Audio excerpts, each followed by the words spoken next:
कि why Khyber Pakhtunkhwa almost 80% of the terrorist incidents why they are happening in Khyber Pakhtunkhwa. इसकी बुनियादी वजह है it is that politically conducive environment जो वहाँ पे प्रोवाइड किया जाता है and the political criminal terror nexus जो वहाँ पे फ्लरिश कर रहा है। रियासत को ये क्लैरिटी पहले ही थी which permeated slowly and gradually down कि ये जो दहशतगर्द हैं ये ख्वारिज हैं, इनका दीन इस्लाम से कोई ताल्लुक नहीं है।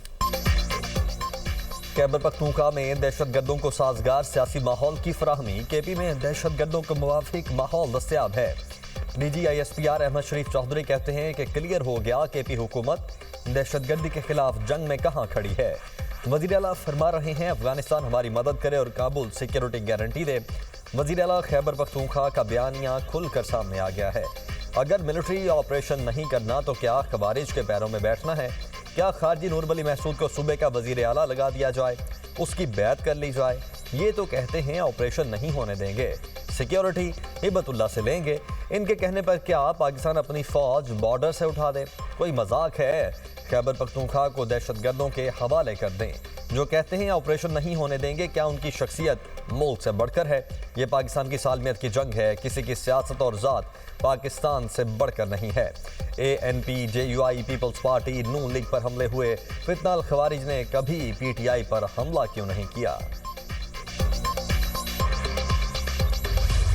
वो इतना बाख्तियार वजीर आजम था कि उस वक्त तो वो कौम के जो आपका आर्मी चीफ है उसको कौम का बाप भी डिक्लेयर कर दिया था उन्होंने। हमें तो ये पता है कि कौम का एक ही बाप है, कायद-ए-आज़म मोहम्मद अली जिन्ना, वो अजीम शख्सियत जिसने ये मुल्क बनाया। वो जो उस वक्त की हुकूमत थी, वो जो उस वक्त लीडर था जो कि अपनी पार्टी को एक एज ए बिल्कुल डिक्टेटर के तौर पे चलाता है। आप देखें कि पूरी पार्टी, वो कहते हैं ना जमहूरियत तो सबसे सारी पार्टी तो एक बंदे के रिवॉल्व करती है, उस वक्त भी पूरी हुकूमत तो एक बंदे पे रिवॉल्व करती थी। खुद को बेख्तियार कहने वाला बाइख्तियार वज़ीर आज़म था। वो इतना बाइख्तियार था उस वक्त के आर्मी चीफ को कौम का बाप डिक्लेयर कर दिया था। कौम के एक ही बाप कायद-ए-आज़म मोहम्मद अली जिन्ना है। DGISPR लेफ्टिनेंट जनरल अहमद शरीफ चौधरी की न्यूज़ कॉन्फ्रेंस कहते हैं ये बयानिया मज़ाक़-ए-ख़ेज़ है। हम बेख्तियार थे, एक लीडर अपनी जमात को एक आमिर की तरह चलाता रहा। साबिक DGISI को सियासत के लिए इस्तेमाल किया गया। आज की हुकूमत भी बाइख्तियार है और पहले की हुकूमतें भी बाइख्तियार थी। हमारे लिए तमाम सियासी जमातें और सूबे बराबर हैं, किसी सियासी जमात से इशू नहीं, बॉर्डर के जिम्मेदार हैं।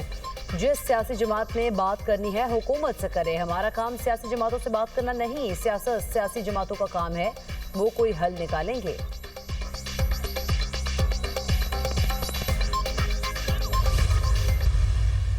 बार के हक के अंदर जो हिंदुस्तान ने ऑपरेशन संदूर किया, तो आपने भी तो यही काम किया अक्टूबर में। सुनिए, आपने आवाज सुनी है ना आप लोग? हिंदुस्तान ने वो जो सो कॉल्ड संदूर, जो अभी तक जिस संदूर की कालक उनके मुंह से नहीं जा रही, उसमें किसको हिट किया था? दे हिट पाकिस्तानी सिटीजन्स। हमारे पास तमाम सबूत मौजूद हैं कि यहाँ पे कौन कौन दहशतगर्द है, किधर किधर मौजूद है, कहाँ कहाँ आप किसको जगह दे रहे, कैसे दे रहे। भारत और अफगानिस्तान मिलकर हमले का शौक पूरा कर ले, पाकिस्तान का वाज़ेह पैगाम।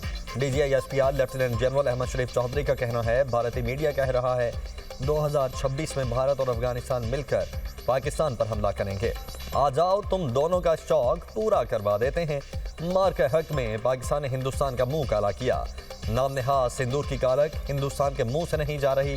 पाक अफगान कशीदा सरहदी सूरत हाल के वक्त नाम नेहाद अफगान वजीर खारिजा हिंदुस्तान में बैठा था। अफगान तालिबान को मोदी की सूरत में नया हीरो मिल गया। तालिबान अब बैठकर मोदी को चूमेंगे, उनका जहाद बेनकाब हो गया।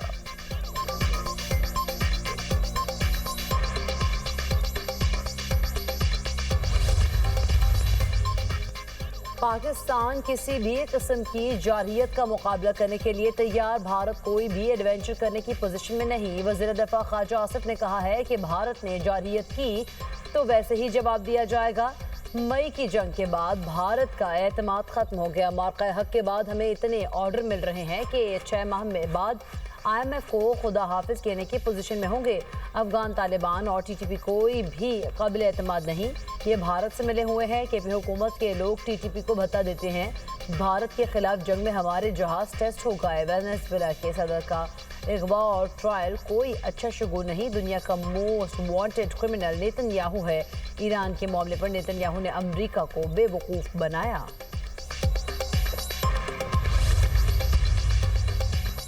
पाकिस्तान और बांग्लादेश के दरमियान JF-17 थंडर तैयारों की मुमकिना खरीदारी पर बातचीत।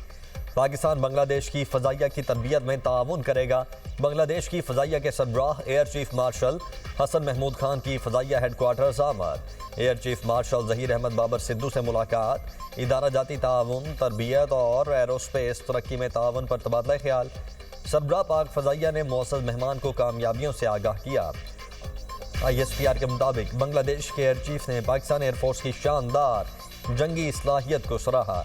एयर चीफ ने सुपर मुश्ताक तरबियती एयरक्राफ्ट की फ्राहमी और तरबियत से मुतल्लिक मुकम्मल ताउन का यकीन दिलाया।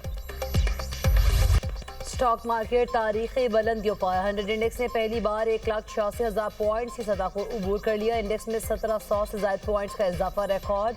100 इंडेक्स 1,86,768 की बुलंद तरीन सतह को छू गया।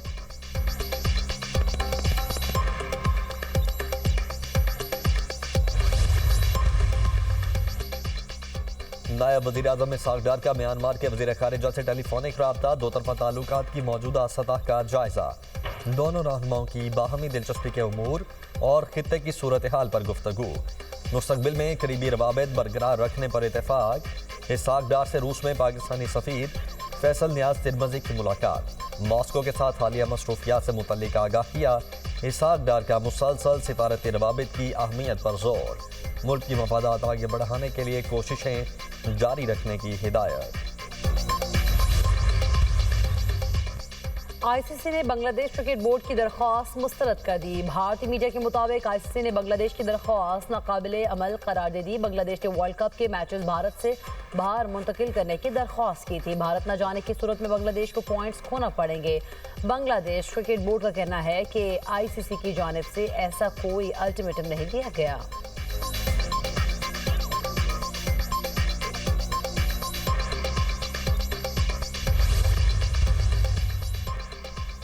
मुख्तलिफ शहरों में धुंध के बादल छट गए। तमाम मोटरवेज को खोल दिया गया।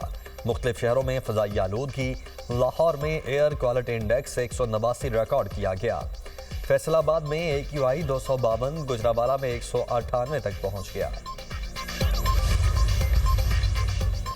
चकवाल में अफसोसनाक हादसा। तलागंग के करीब मुसाफिर बस खाई में जा गिरी। 5 अफराद जाँ बहक, 27 जख्मी। रेस्क्यू ने जख्मियों और लाशों को अस्पताल मुंतकिल कर दिया। बस रावलपिंडी से कराची जा रही थी।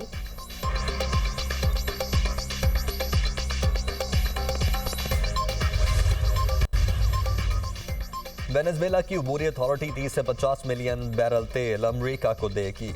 पाबंदियों के तहत आने वाला तेल अमरीका मुंतकिल किया जाएगा। ट्रंप ने वेनेजुएला के तेल से मुतल्लिक रोड मैप दे दिया। ट्रूथ सोशल पर बयान में कहा, वेनेजुएला से आने वाला तेल मार्केट में फरोख्त होगा, जिसकी आमदनी मेरे कंट्रोल में होगी। रकम वेनेजुएला और अमरीकी अवाम के फ़ायदे के लिए इस्तेमाल होगी। अमरीकी सदर का वेनेजुएला में दोबारा फौज भेजने का भी इंदिया। ट्रंप ने मादुरो की गिरफ्तारी के लिए अमरीकी ऑपरेशन को शानदार करार दिया। कहा, ऑपरेशन से कबल 152 तैयारे और ज़मीन पर फौजें तैयार थीं। ऑपरेशन से कबल वेनेजुएला भर में बिजली बंद कर दी गई थी ताकि मुखालिफिन को हैरत में डाला जा सके। मादुरो पुरतशद्दिद आदमी हैं, डांस में मेरी नकल करने की कोशिश करते हैं।